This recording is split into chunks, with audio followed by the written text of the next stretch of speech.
Here's my old iPad 2 running iOS 9 or something. iPad Air running iOS 12.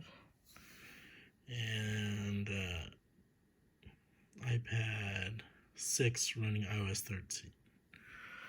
So if you're trying to run updates for apps and you click on App Store, it's actually really easy to do if you don't have automatic updates set for the App Store. So here in the bottom, you'll see it says updates on my old iPad 2 running old iOS.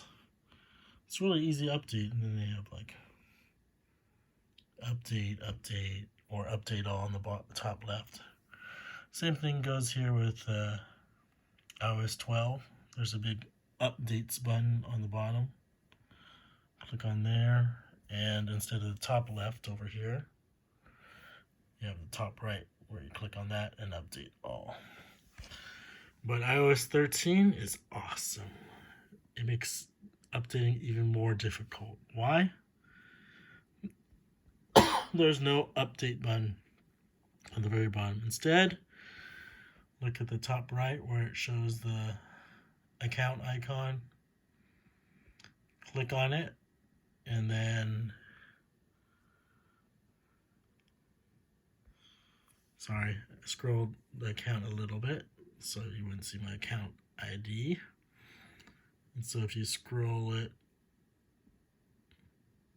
down, which is actually up, you'll get to the update section.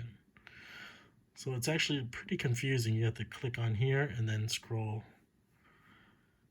up or down, I don't know, and eventually you can click on the updates for the different apps. I'm guessing that's because they expect you just to have it always on, but I'm paranoid and I like to have my old apps available unless it's absolutely necessary to update, especially for my old iPads, which don't have much memory anyway, so it's going to probably not be able to automatically update.